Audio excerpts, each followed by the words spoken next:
देखें ईशा गैंग से इसको जोड़ा जा रहा है और इसको हम इस वजह से कंसिडर कर सकते हैं कि इनका तल्लुक जो है मुलज़म का शाह गैंग से था, क्योंकि ये जो इनकाउंटर हुआ है वो खुडिया वड़ाचा में हुआ है। ज़ाहिर खुडिया वड़ाचा में जो है वो सारा गैंग ऑपरेट हो रहा था।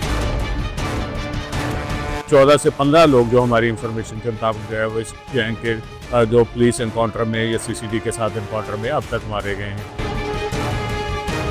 पुलिस के लिए ऐसे जो मुलजमान जिनको जो अपना भेस जो है वो भेद बदल के मुख्तलिफ़ किस्म की वारदातें करते हैं, उनको ट्रेस करना, लोकेट करना और फिर स्पेसिफिक मुलजम को इनकाउंटर में पार करना खासा मुश्किल होता है। और जो सीसीडी के जो लोग हैं जिन्होंने इसको लोकेट किया है, सनाउल्लाह को या दीगर उसके जो पहले मारे गए हैं मुलजमान, उनको जो है वो पुलिस ने सीसीडी ने सही लोकेट किया था।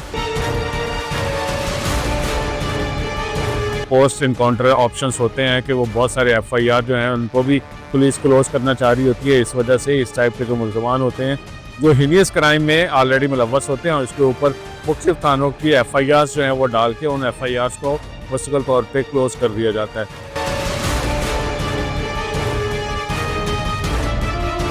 अस्सलाम वालेकुम नाज़रीन, 9 न्यूज़ हिस्ट्री के प्लेटफॉर्म से मैं हूं आपका मेज़बान मुज़म्मिल अशरफ। नाज़रीन, फैसलाबाद में सीसीडी का एक और कारनामा सामने आया है। एक और खतरनाक शूटर को सीसीडी ने अपने मुकाबले में पार कर दिया है। ये एक ऐसा शूटर था जो कि ना तो पुलिस के हाथों चढ़ रहा था और सीसीडी ने बड़ी मुश्किल से इसको पकड़ा और पकड़ के मुकाबले के अंदर ये पार हो गया। और बताया ये जा रहा है कि मुबैना तौर पर ये एक ऐसा शूटर था जो कि अपने भेस बदल बदल के शूटिंग करता था और अपने जराइम किया करता था। सीसीडी का एक बड़ा कारनामा है कि सीसीडी ने इसे अपने मुकाबले में पार कर दिया है। इसकी मजीद क्या तफसीलात हैं, इस हवाले से बात करने के लिए हमारे साथ फैसलाबाद के इन्वेस्टिगेटिव जर्नलिस्ट मलिक अजमल साहब मौजूद हैं। आइए इनसे जानते हैं। सर, बहुत शुक्रिया आपके वक्त का।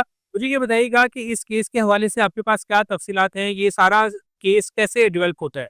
देखें शाह गैंग से इसको जोड़ा जा रहा है और इसको हम इस वजह से कंसिडर कर सकते हैं कि इनका तल्लुक जो है मुलज़म का शाह गैंग से था, क्योंकि ये जो इनकाउंटर हुआ है वो खुडिया वड़ाचा में हुआ है। ज़ाहिर खुडिया वड़ाचा में जो है वो सारा गैंग ऑपरेट हो रहा था और उसके भाई जो लास्ट ईयर इनकाउंटर में मारे गए और बाकी तकरीबन 13-14 लोग जो है फैसलाबाद में, भक्तर में और चिल्योट में, टोका टेक सिंह में, लाहौर में, कसूर में, ये शाह गैंग जो है ये सारा वहाँ पे ऑपरेट हो रहा था। तकरीबन कोई 14 से 15 लोग जो हमारी इंफॉर्मेशन के मुताबिक जो है वो इस गैंग के जो पुलिस इनकाउंटर में या सीसीडी के साथ इनकाउंटर में अब तक मारे गए हैं।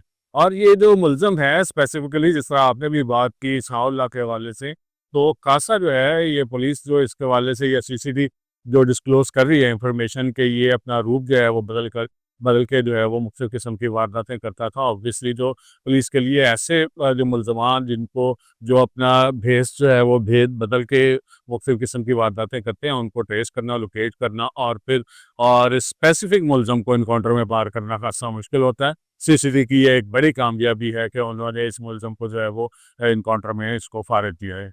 सर, हमने देखा है कि सीसीडी काफ़ी एक्टिव नज़र आई जब से ये इसका क़याम अमल में आया है और उसके बाद फैसलाबाद की अगर बात करें तो ख़ुसूसन शाह गैंग के खिलाफ बहुत बड़ी-बड़ी कार्रवाइयाँ सामने आई हैं।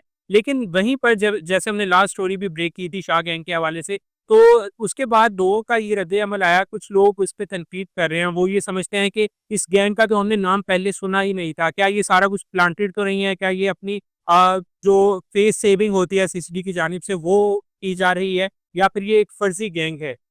अच्छा, इसको जो है ना ज़ाहिर है मल्टीपल रीज़न्स जो हैं वो हो सकती हैं, मल्टीपल ओपिनियन भी हो सकती हैं। सोसाइटी में हर तरह के लोग जो हैं एग्जिस्ट कर रहे होते हैं, कुछ एंटी पुलिस होते हैं, कुछ प्रो पुलिस होते हैं। लेकिन जब मैंने ज़ाती तौर पे खुडियम रायचा में इस स्टोरी को कवर करने के लिए गया, तो वहाँ पे 2 किस्म की जो मैंने खुद जो है वो लोगों को ऑब्ज़र्व किया।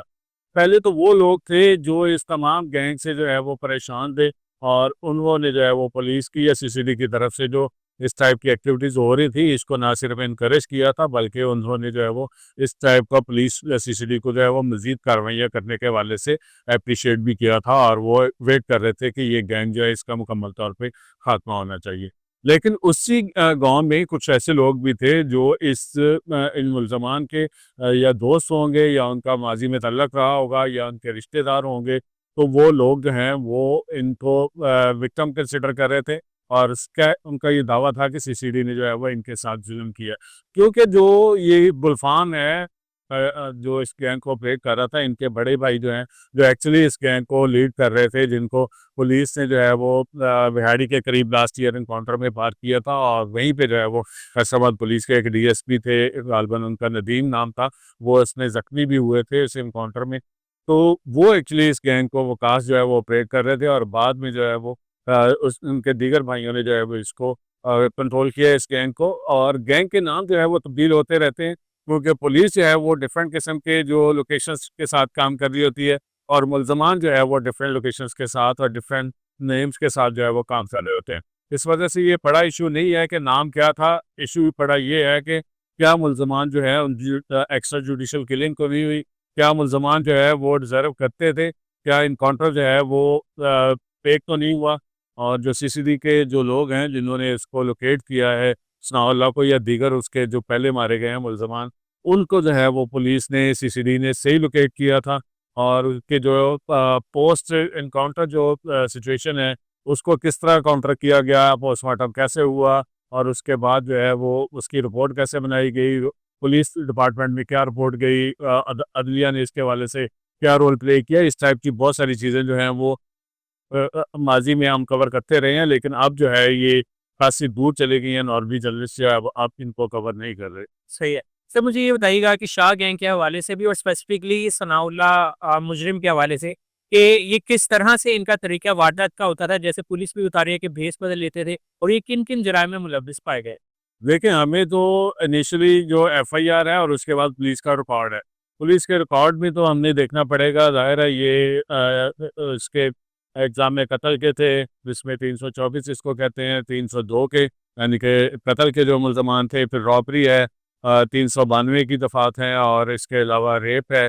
इस टाइप की जो मुख्तलिफ दफ़ात हैं, उसमें ये पुलिस जो है वो उनके पास बाद में पोस्ट एनकाउंटर ऑप्शंस होते हैं कि वो बहुत सारे एफआईआर जो हैं उनको भी पुलिस क्लोज करना चाह रही होती है। इस वजह से इस टाइप के जो मुल्ज़मान होते हैं, जो हीनियस क्राइम में ऑलरेडी मुलव्वस होते हैं, और उसके ऊपर मुख्तलिफ थानों की एफआईआर्स जो हैं वो डाल के उन एफआईआर्स को मुस्तकिल तौर पे क्लोज कर दिया जाता है।